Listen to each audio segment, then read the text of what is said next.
Hello, today I'm very excited to review this sample provided by Solawave and is a plumping peptide serum. I like it. This is how it looks. The bottle looks so pretty.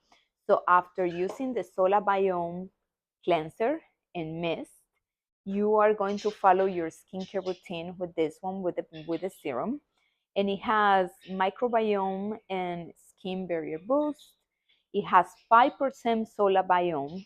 It has triple hyaluronic acid and avocado peptides. It's 1 ounce. So this is like the third step on the skincare routine before you put the moisturizer. This is how it looks. It looks like it's like a clear gel on the face. You're just going to rub it in circular motions around your face until and let it dry.